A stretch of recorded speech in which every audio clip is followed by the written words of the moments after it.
All right, hello. Hi, Corinne. I'm doing this video just for you. I want to give this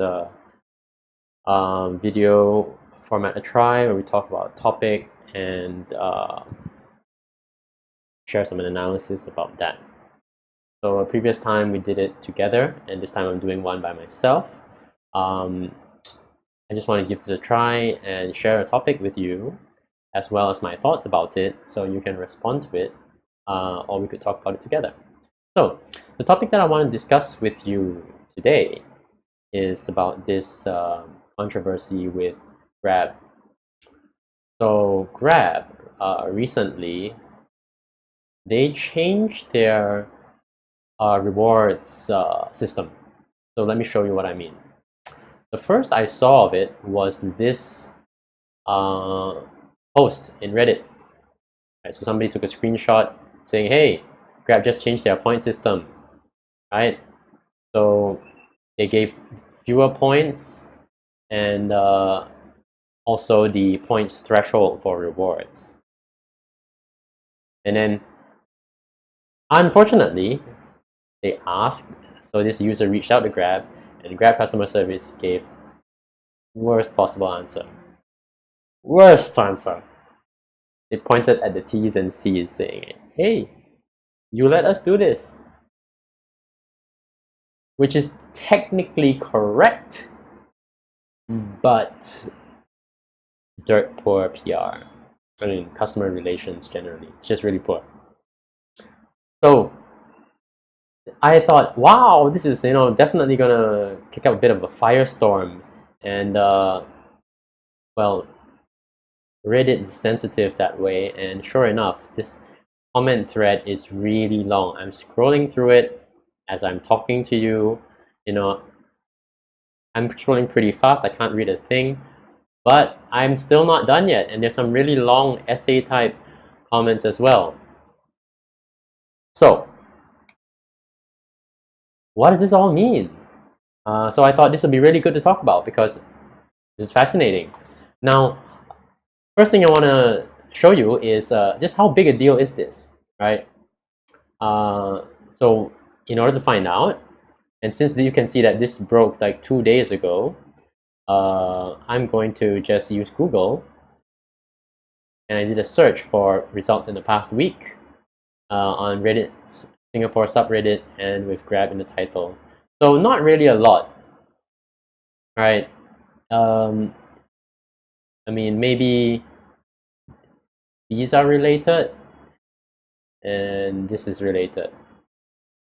So it's not all over the place, but at least only two media outlets actually picked up on it. The first was Mothership, right?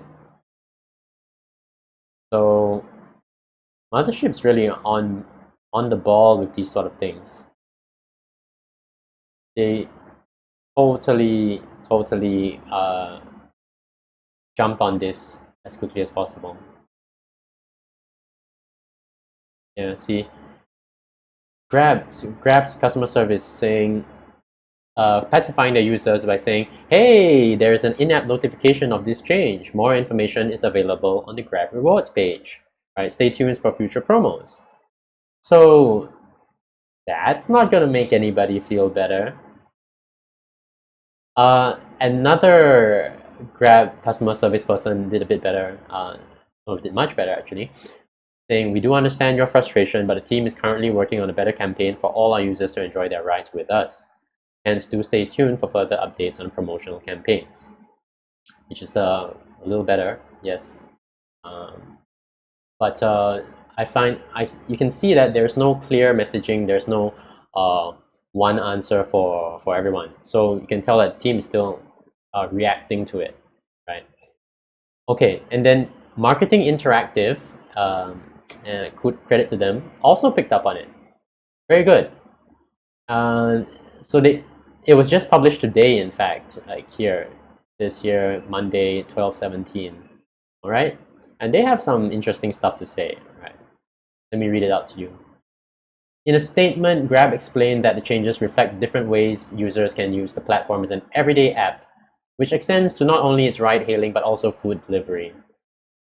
So that's basically saying nothing, right?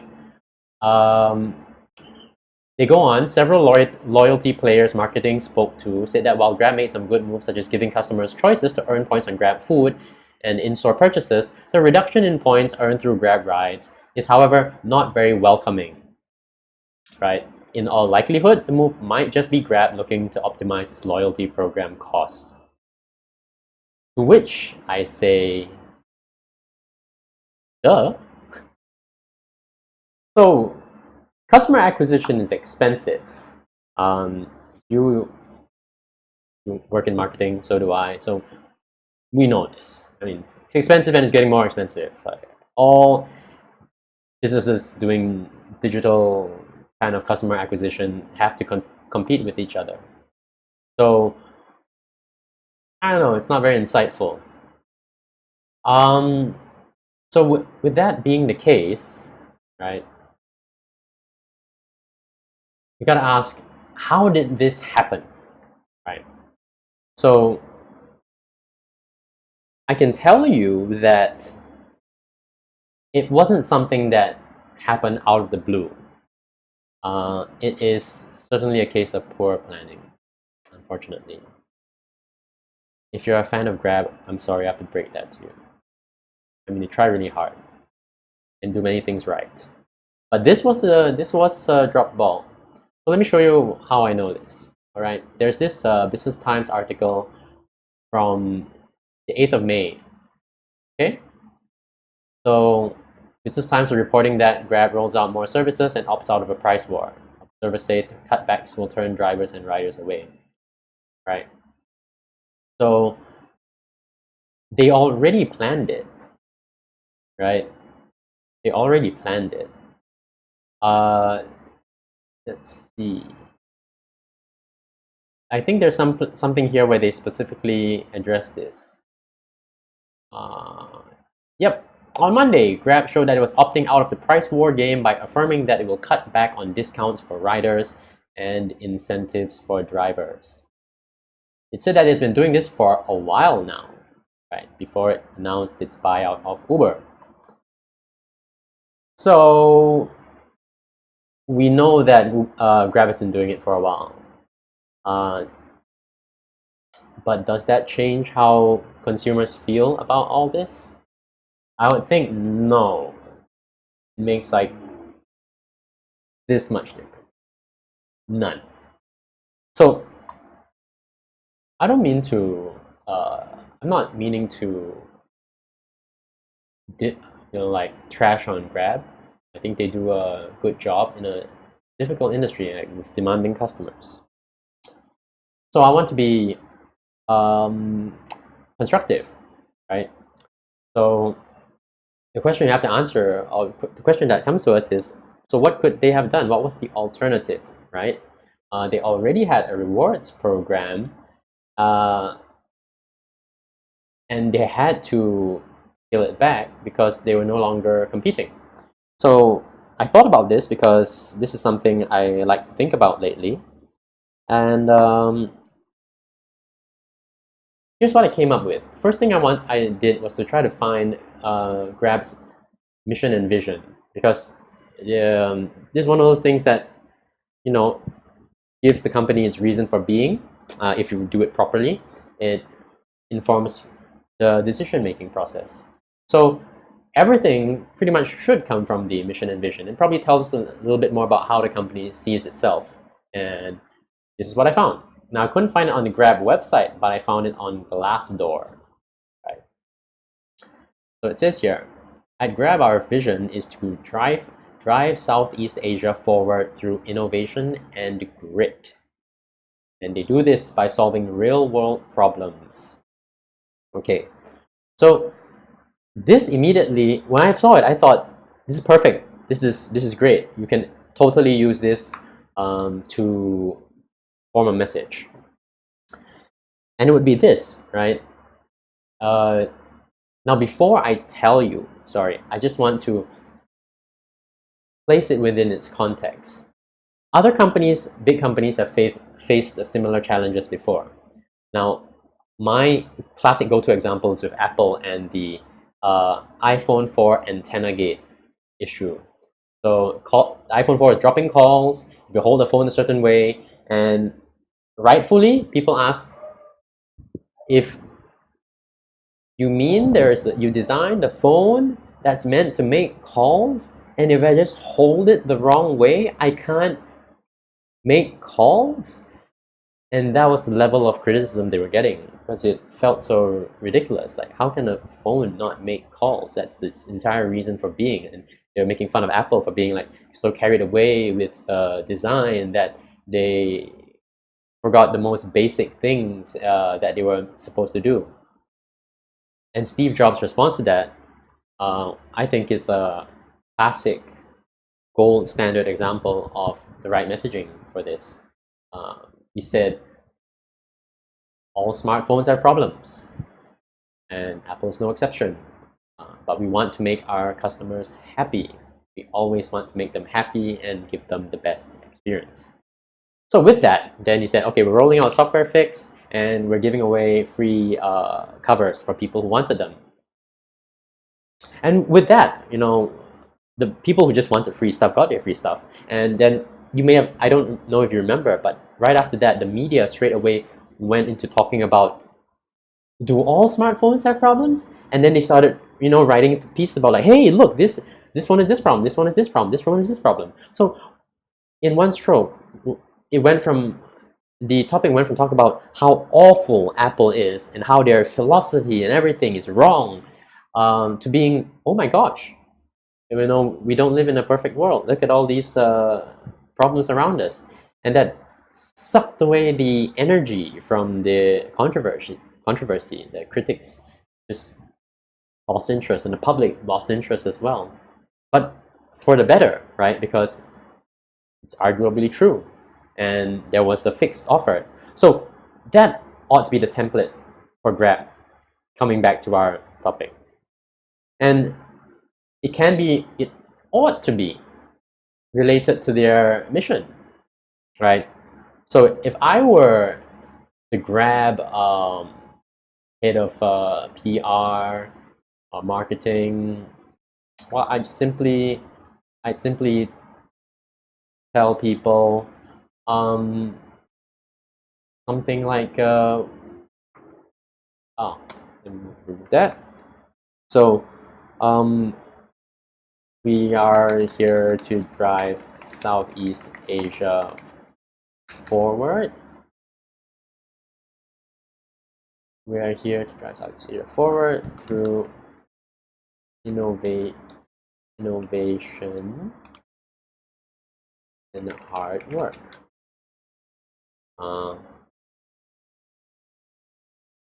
To do that, we want to focus on solutions that can improve the lives of our users. And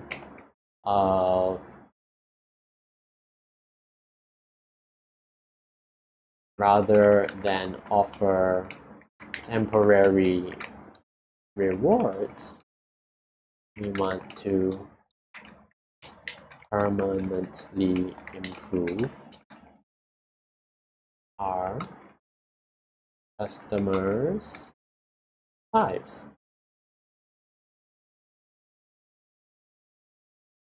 So that's my solution. Because I think this is reflective of something I've learned about called the high ground maneuver. What Steve Jobs did was to take the discussion from one at the level of the iPhone 4, purely around the iPhone 4, and took it to a higher level, saying, you know what? A lot of companies make smartphones, and a lot of them have problems. It's entirely normal. But we at Apple want to make our customers happy, so we will do this for you. So I thought that was brilliant, and I think history has shown that it was an excellent move. And Grab has the opportunity to redefine its or to refine its relationship with its customers by reaffirming its commitment to make its customers' lives better.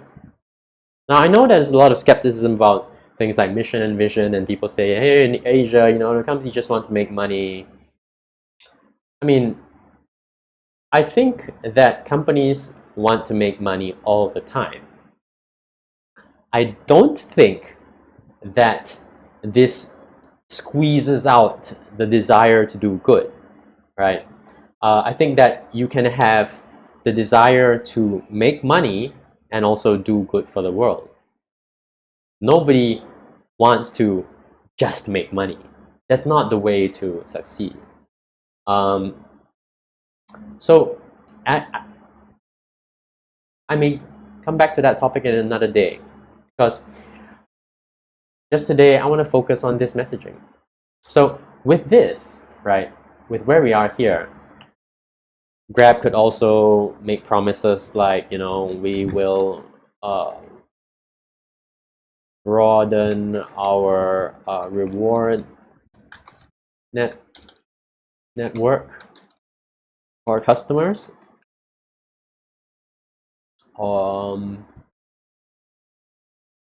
One time, credit reward for customers